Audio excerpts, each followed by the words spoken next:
Hello and welcome to JK Civil Services. This is the fourth lecture on science and technology, and in this lecture we will try to cover up again some of the important topics जो news में थे उनको हम cover करेंगे related to the wind energy and coal gasification and other topics. Those are important for your examination. ठीक है, तो let's start from the first topic and it's about the coal gasification. So what is this coal gasification? जब हम coal gasification की बात करते हैं, instead of burning gas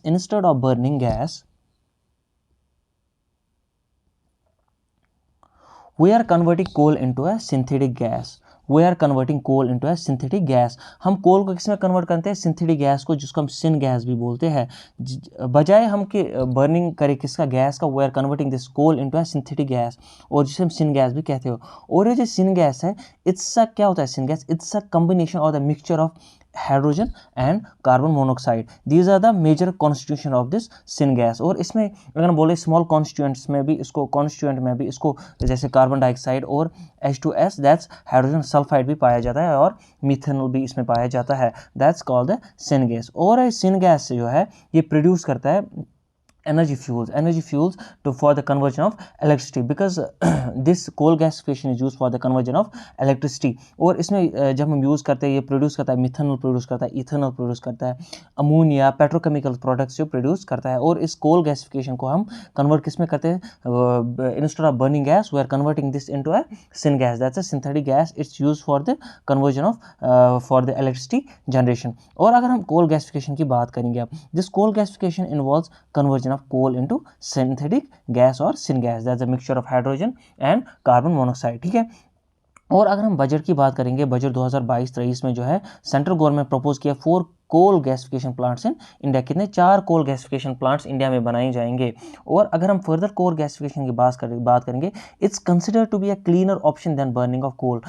instead of burning of coal, this coal gasification is considered to be a cleaner option. And for example, this coal gasification can be used in iron and steel industries, this can be used in chemical industries, this can be used in for the generation of electricity, and because of the cleaner option than the burning of coal, this coal gasification is nowadays used in India in most of the industries। ठीक है। So this is all about the coal gasification। ठीक है।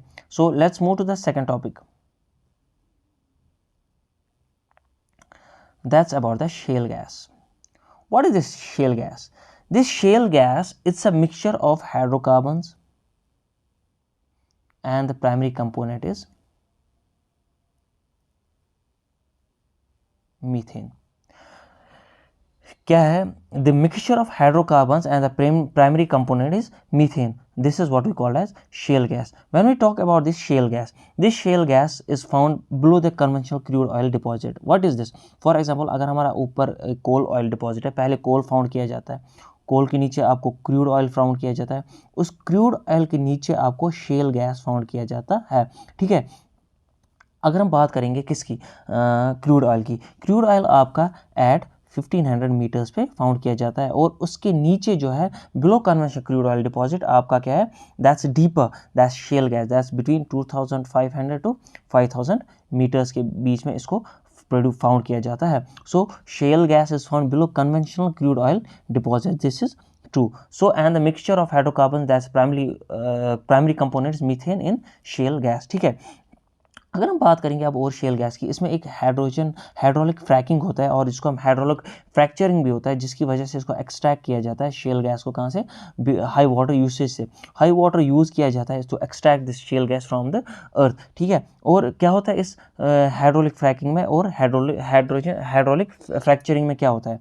ये वो process है जब हम inject करते हैं वाटर को या सैंड को या कोई chemical into a well to break up the underground bed rock to free up oil और गैस रिजर्व। जब हम इसको पुट करते हैं, इस पानी को या केमिकल्स को या सैंड को टू ब्रेक द जो अंडरग्राउंड बेड रॉक्स हो उनको ब्रेक करने के लिए, और उससे हम ऑयल और गैस को फ्री उन रिजर्व्स को फ्री करते हैं, और उस हाइड्रोलिक फ्रैकिंग की वजह से हम इसको शैल गैस को अट्रैक्ट करते हैं, या हाइड्रोलिक फ्रैकिंग की वजह से जिसे हम हाइड्रोलिक फ्रैक्चरिंग भी कहते हैं, और या हॉरिजॉन्टल ड्रिलिंग की वजह से भी हम शेल गैस को ये क्या करते हैं, इसको एक्सट्रैक्ट करते हैं। और अगर हम बात करेंगे दुनिया के यूएसए और रशिया जो है ये largest producers of shale gas in the world है। कौन कौन है? USA and Russia are the largest producers of shale gas in the world.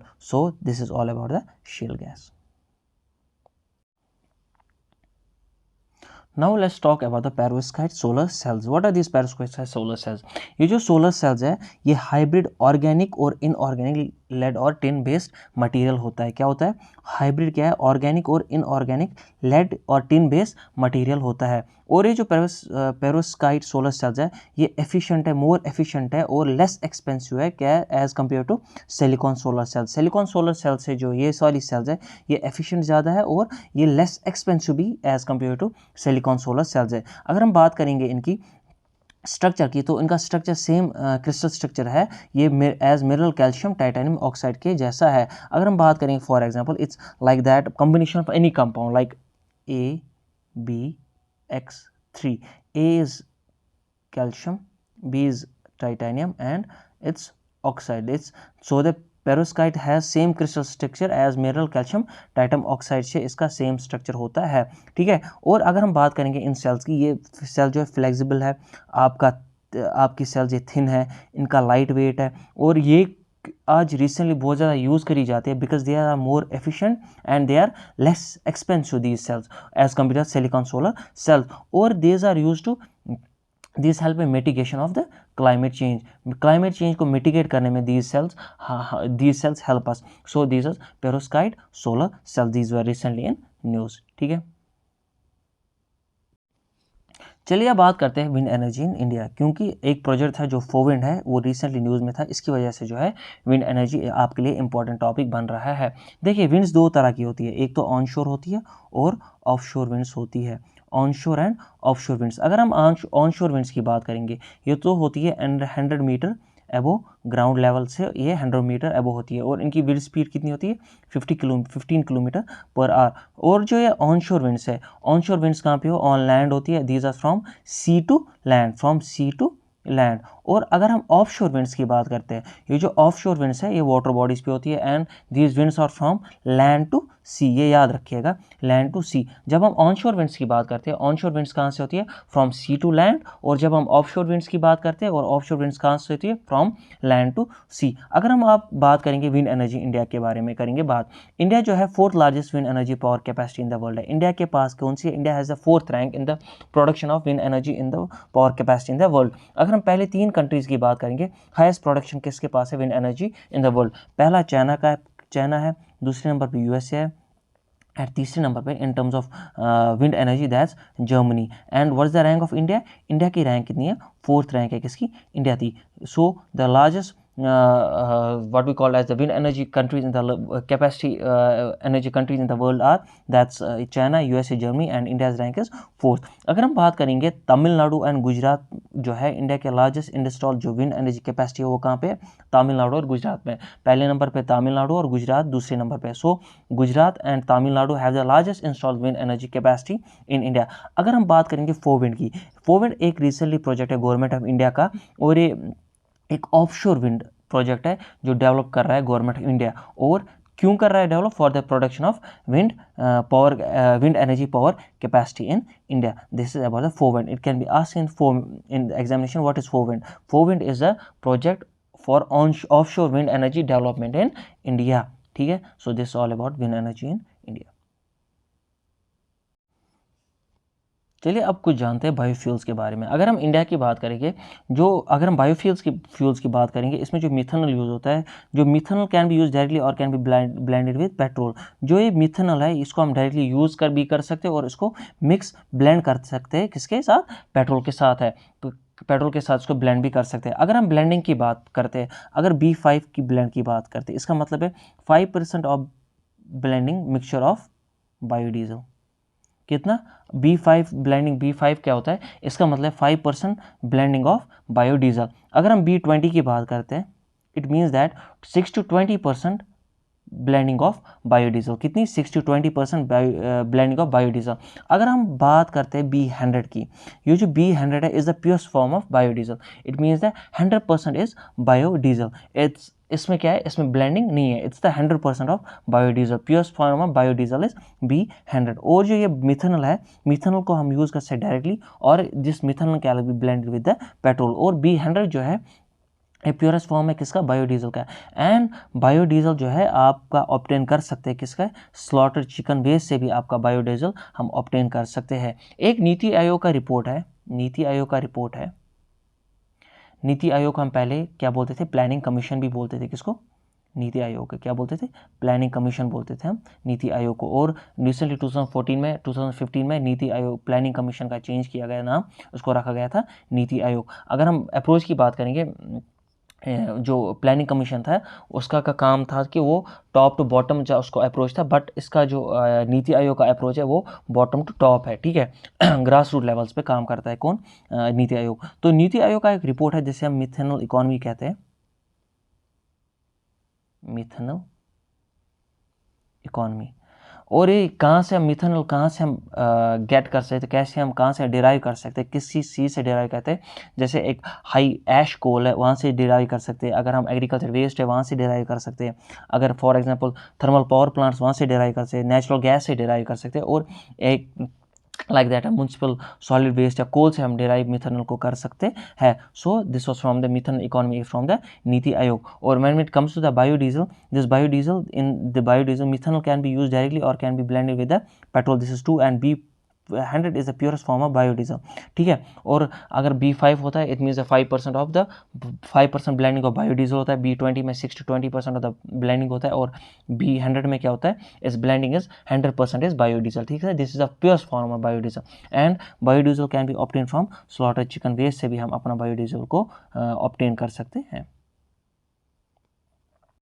अब बात करते हैं हाइड्रोजन फ्यूल के बारे में। अगर हम हाइड्रोजन फ्यूल के बारे में बात करेंगे, ये जो हाइड्रोजन फ्यूल है ये स्टोर होता है किसमें, ये दोनों चीज़ों में स्टोर है, ये गैसेस एंड लिक्विड फॉर्म में भी स्टोर किया जा सकता है, दैट्स हाइड्रोजन फ्यूल। और इसको हम लिक्विड फॉर्म में भी कह सकते हैं, और क्रियोजेनिक फ्यूल भी इसको हम कहते हैं, क्या बोलते हैं, क्रियोजेनिक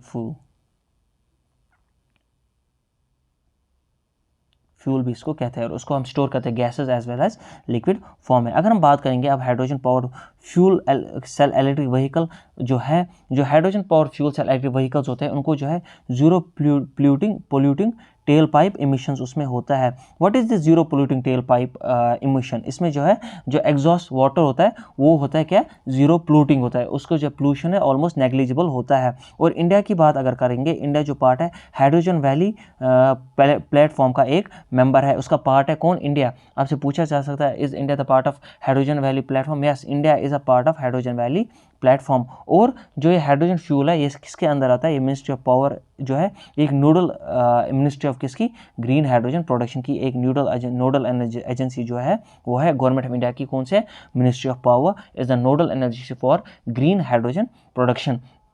And this hydrogen can be stored in both gases and liquid form और in what we call है cryogenic fuel भी हम इसको बोलते हैं, ठीक है। अब हम बात करेंगे एडवांटेज क्या है solid state lithium metal batteries की, क्या एडवांटेज है। इससे पहले जो हम यूज़ कर रहे थे कौन सी की, लिथियम आयन बैटरीज हम यूज़ कर रहे थे, और उनको रिप्लेस किया गया था, इनको रिप्लेस किया गया solid state lithium metal batteries से, जिनको हम anode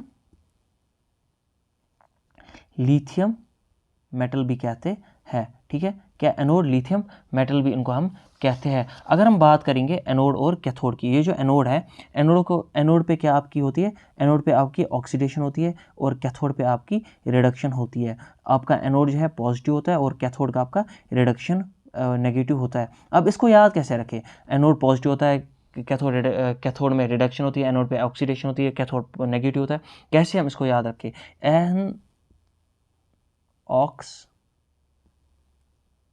red cat, an ox red cat is the trick. देखिए an ox, A me this means anode, an anode, O X means oxidation, it means that anode पे आपकी oxidation होती है, this is positive. And reduction, red cat, R means red means reduction, और cat means cathode, it means जो आपकी cathode पे क्या होती है, reduction, and that's negative. And in solid state lithium metal batteries को हम क्या बोलते हैं, इनको हम एनोड लिथियम मेटल बैटरीज भी बोलते हैं। देखिए इनमें क्या क्या फ़ायदा है, ये जो बैटरीज है ये नॉन फ्लेमेबल है, उनका रेंज अच्छा है, they have low charging time, इनकी हाई डेंसिटी है। Unlike lithium ion batteries it do not have risk of explosion of fire. अगर हम लिथियम आयन बैटरीज की बात करेंगे, उसमें क्या था, एक्सप्लोजन ऑफ फायर होता था, वो फ्लेमेबल था। आपने देखा होगा बहुत सारे स्कूटर्स में और व्हीकल्स में जो है आग लग गई थी because of this lithium ion batteries, ठीक है।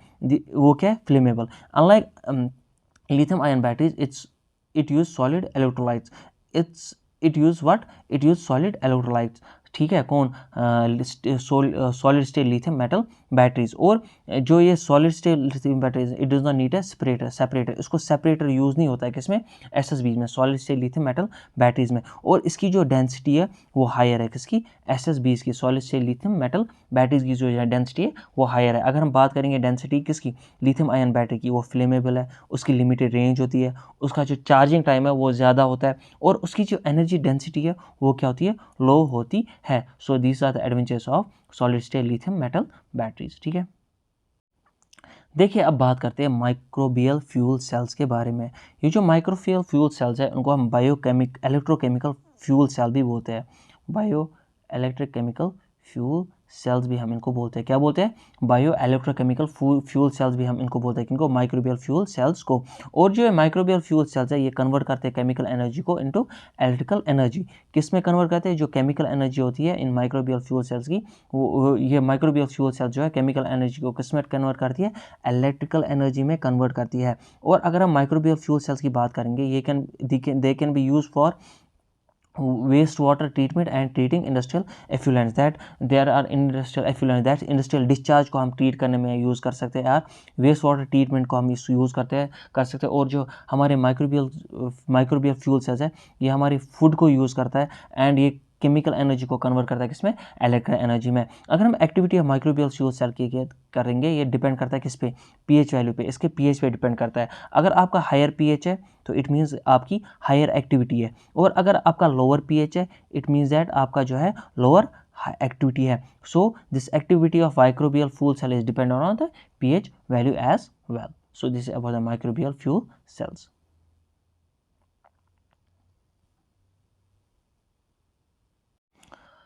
अगर हम बात करेंगे molecular pyro electric nano generator की, ये जो molecular pyro electric nano generator है ये कोई ऐसा काइनेटिक एनर्जी नहीं या कोई वाइब्रेशन एज अ प्रिंसिपल नहीं यूज़ करता है लाइक अदर जनरेटर्स जो आपका एनर्जी जनरेट करता है, बट ये जो molecular pyro electric nano generator है ये आपको यूज़ करता है any change in the temperature, जब भी कोई टेम्परेचर आपके टेम्प में चेंज आता है वो temperature in the change produce करता है electricity. When there is any change in the temperature for producing electricity, this is use in molecular pyro electric nano generator. अगर हम इससे पहले पीजो इलेक्ट्रिक जनरेटर की बात करेंगे, पीजो इलेक्ट्रिक जनरेटर में क्या होता है, बिकॉज ऑफ मैकेनिकल स्ट्रेस जो है उसमें जो मैकेनिकल स्ट्रेस होता है उस मैकेनिकल स्ट्रेस की वजह से आपका जो है इलेक्ट्रिसिटी प्रोड्यूस किया जाता है किसमें, पीजो इलेक्ट्रिक में। But in molecular pyro electric nano generator any change in the temperature that producing electricity, when they are in change in the temperature and that change in the temperature that produces the electricity, so it can be used to generate renewable energy, and this renewable energy is called the clean energy. It is derived from the natural source like sun and other things, and this can be used in the production of the to generate renewable energy, what, molecular pyro nano generator, ठीक है। देखिए अब बात करते हैं floating solar power plants की। ये जो फ्लोटिंग सोलर पावर प्लांट्स है इंडिया में बन रहे हैं और इसका जो मार्केट इंक्रीज़ हुआ है 2016 से हुआ है, और इंडिया में भी ऐसी जो है फ्लोटिंग सोलर पावर प्लांट्स हैं। और इनमें जो आपकी कंडीशंस चैलेंजेस क्या होती है इन फ्लोटिंग सोलर पावर प्लांट्स में, पहले कुछ जानते हैं। इन फ्लोटिंग सोलर पावर प्लांट्स को हम फ्लोटिंग फोटोवोल्टिक्स भी बोलते हैं, फ्लोटिंग फोटो